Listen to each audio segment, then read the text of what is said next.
नमस्कार। आज 26 नवंबर को केंद्र सरकार द्वारा निजीकरण को लेकर भारत बंद का आह्वान किया गया था, जिसको लेकर संयुक्त मोर्चा के बैनर तले यूनियनों ने केंद्र सरकार के खिलाफ बोकारो में भी कई यूनियनों ने एकजुट होकर बोकारो इस्पात संयंत्र बीएसएल प्लांट को भी बंद करने को लेकर बीएसएल कर्मी व ठेका मजदूरों से अपील किया था, जिसके बाद छिटपुट असर देखने को मिला। वहीं निजीकरण व ठेका मजदूरों के वेज रिवीजन की मांग को लेकर देशव्यापी हड़ताल का समर्थन करते हुए बैंकों व एलआईसी के कर्मियों ने पूरी तरह से बैंक व एलआईसी में काम काज को बंद करते हुए हड़ताल को सफल बनाया। सभी बैंक के पूरी तरह से बंद नजर आई। बैंक व एलआईसी के कर्मियों ने बैंक एलआईसी गेट के समक्ष बैनर पोस्टर लेकर बैठ गए और पूरी तरह से बैंकिंग गतिविधि को ठप करते हुए करोड़ों का नुकसान पहुंचाया। बैंक के बंद हो जाने से कारोबार पर भी असर देखने को मिला।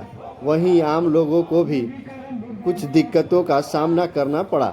आइए देखते हैं क्या कहते हैं यूनियन नेता व बैंकों के बैंक कर्मी। क्या है इनकी मांग?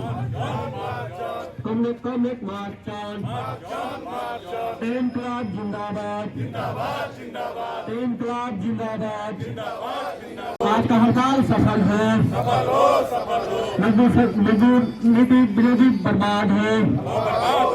मजदूर विरोधी नीति हो बर्बाद। इनकलाब जिंदाबाद। भारत सरकार हाय हाय। भारत सरकार इनकलाब जिंदाबाद। इनकलाब जिंदाबाद। Federation of bank of India staff union जिंदाबाद। Federation of bank of India staff union जिंदाबाद। Bank of India employees union Jharkhand state जिंदाबाद।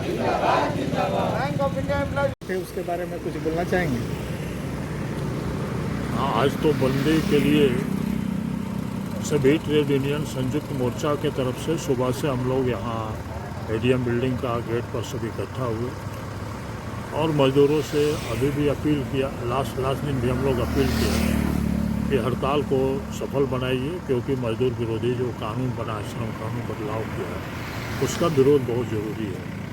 वेज रिवीजन जो मैनेजमेंट सरकार का नीति की वजह से 4 साल से रोके हुए हैं और ये मैनेजमेंट बोल रही है कि हम इसको एरियर भी नहीं देंगे, तो ये तो सरासर अन्याय हो रहा है। तो ये मुद्दा है। हमारा जो पेंशन का मुद्दा था, सेटल पेंशन है, उसको भी मैनेजमेंट लागू से पेंशन लागू नहीं कर रहा। ठेका मजदूर को उसका मिनिमम वेज नहीं मिलते, उनका कोई तनख्वाह नहीं मिलता। बहुत सारे उनका प्रॉब्लम है, तनख्वाह भी पूरा नहीं मिलता। जो झारखंड, उनको तो केंद्र का मजदूरी मिलना चाहिए था। तो इस सारे सवाल को लेकर के जो हम लोग प्रचार अभियान चलाया, उस हिसाब से आज भी हम लोग यहाँ पर लास्ट अपील करने के लिए जुटे थे और एक अच्छा असर रहा। कुछ लोग को बड़ी संख्या में आज ठेका मजदूर, खास करके ठेका मजदूर बड़ी संख्या में लगभग 50% से ऊपर ठेका मजदूर आज काम पर बंद किए हुए, हड़ताल में नहीं गए। खास करके बोलिएगा कोकोवेन का जो प्लांट है, बाय प्रोडक्ट प्लांट है, वहाँ का ठेका मजदूर कोई ड्यूटी में नहीं गए। स्लैग डैम्प है, वहाँ पर ठेका मजदूर का कोई ड्यूटी में नहीं गए। वहाँ जो कोकोवेन में जो रिफैक्ट्री का जो बैटरी कंस्ट्रक्शन का काम चल रहा है, वहाँ भी मजदूर ड्यूटी में नहीं गए। वो ट्रैफिक में बहुत सारे ठेका मजदूर नहीं गए। आरईडी में ठेका, तो बड़ी संख्या में लगभग 50% से ज़्यादा ठेका मजदूर नहीं गए हैं। कुल मिलाकर के ठेका क्या कहेंगे कि बोकारो में हड़ताल सफल रहा? हाँ, बोकारो में ठेका मजदूरों के अंदर मेरा हड़ताल सफल है।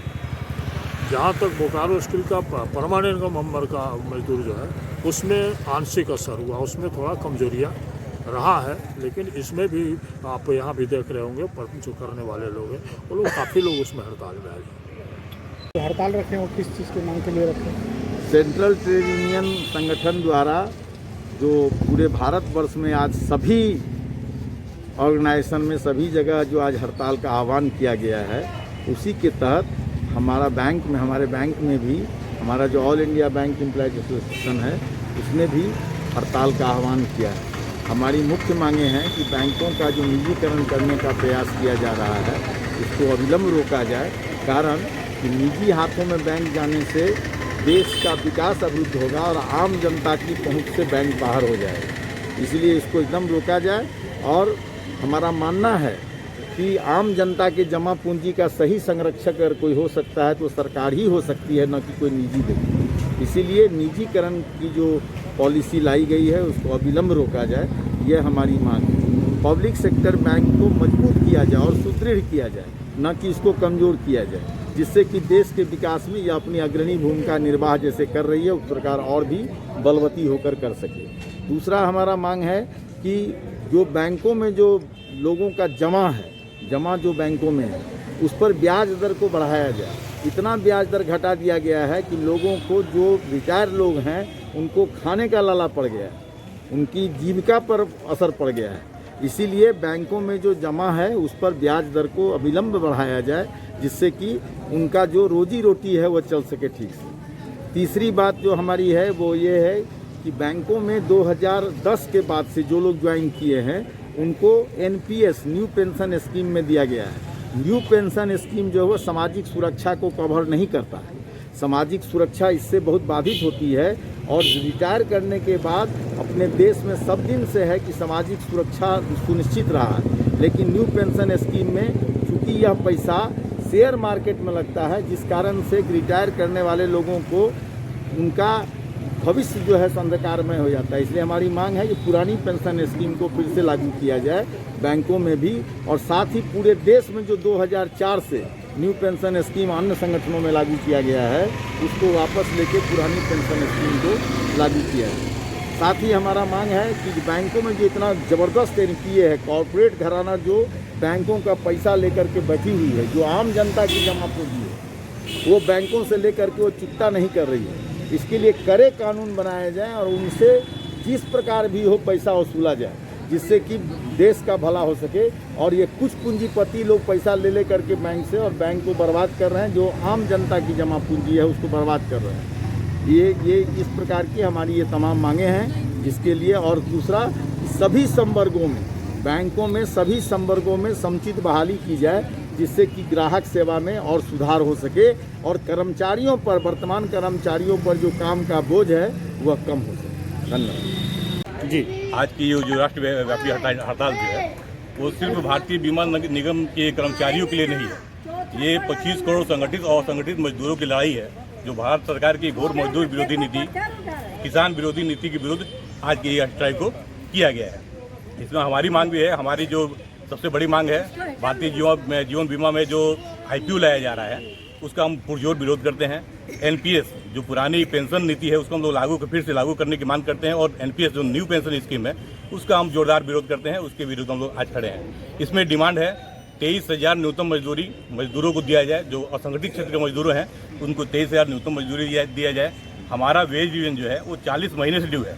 40 महीने मतलब 3 साल से ऊपर हो गया और सरकार के कान पे अब तक ड्यू नहीं रेंग रही है। हम इसके खिलाफ हैं। हमारा जो मुख्य मांगे हैं, इसके अलावा जो साप्ताहिक बंदी 5 दिन की है उसको किया जाए, प्रत्येक शनिवार की बंदी उसको किया जाए। इन्हीं सब मांगों को लेकर आज हम सब भारतीय जीवन बीमा निगम के सारे कर्मचारी जो हैं आज स्ट्राइक पे हैं। और इसको और किसान की जो ये है मांग है उसमें हम लोग भी सम्मिलित हैं। उनका जो ओपन मार्केट में बिक्री की बातें हो रही हैं तो उसमें जमाखोरी बढ़ोतरी होगी, जमाखोरी बढ़ोतरी होगी तो हम पब्लिक भी उसमें ये होंगे, प्रभावित होंगे। उसके विरोध में भी हम आज एकजुट हुए हैं। इसलिए आज 25 करोड़ संगठित और असंगठित क्षेत्र के मजदूर आज की इस स्ट्राइक को सफल बनाने के लिए सड़कों पर उतरे हैं। क्या नाम हुआ आपका? मेरा नाम सुशील कुमार सिंह है। क्या मांग कर रहे हैं? हम बैंकर्स हैं, हमारी एक ही मांग है कि बैंकों का अंधाधुनीकरण करके निजीकरण करना बंद करें। व्यावसायिक घरानों को बैंकों का लाइसेंस देके आप देश के, समाज के हित पे कुठाराघात कर रहे हैं। यह बैंक जो है वह किसी पूंजीपति का बैंक नहीं है, बल्कि आम जनता के पैसे के द्वारा बनाया हुआ बैंक है। इसको आप निजी हाथों में सौंपना चाहते हैं, यानी कि अपने पूरे देश का मालिकाना हक चंद 1-2 अमीर घरानों को लेना चाहते हैं। बैंकों में भर्तियां बंद हैं, और आप चाह रहे हैं कि वेतन पुनरीक्षण जो किया, वेज रिवीजन किया, वो भी एक धोखा की तरह में किया हुआ है। दूसरा कि पेंशन जो है, सबसे बड़ा कुठाराघात वही हुआ कि जो हमारे कर्मचारी 30 साल 35 साल बैंकों में सर्विस करके रिटायर होते हैं और उन्हें पेंशन से वंचित किया जा रहा है। एनपीएस स्कीम ने लागू कर दिया गया, जिसमें सिर्फ छलावा है। जो मार्केट आधारित पेंशन स्कीम है, अगर मार्केट डाउन होता है तो हमारे बैंकर्स या तमाम देश के वो कर्मचारी जो सरकार के द्वारा न्यू पेंशन स्कीम में कवर किए हुए हैं, वो लोग जब रिटायर होंगे तो उन्हें 1 पैसे की आमदनी नहीं होगी। जबकि जो पुराना पेंशन स्कीम था उसमें सरकार द्वारा सुनियोजित तरीके से एक निश्चित रिटर्न मिलना गारंटेड था। अब वो गारंटी खत्म हो चुकी है। तो अब हमें यही लगता है कि अपने बच्चों को यही बोले कि बेटा अब बीटेक, एमटेक, एमबीए, सीए ये बनने की आवश्यकता नहीं है। आप लोग मोदी जी की तरह चाय बेचें और समोसे का बिजनेस करें, क्योंकि पूरा देश अब जब चाय और समोसे पे ही टिकेगा। हमें अब पढ़ लिख कर बैंक में नौकरी करने की ज़रूरत नहीं है, हमें पढ़ लिख कर इंजीनियर डॉक्टर बनने की ज़रूरत नहीं है। मोदी जी एक ही नियम जानते हैं कि पढ़ो लिखो और बाहर में जाके ठेला पे समोसा और चाय बेचो।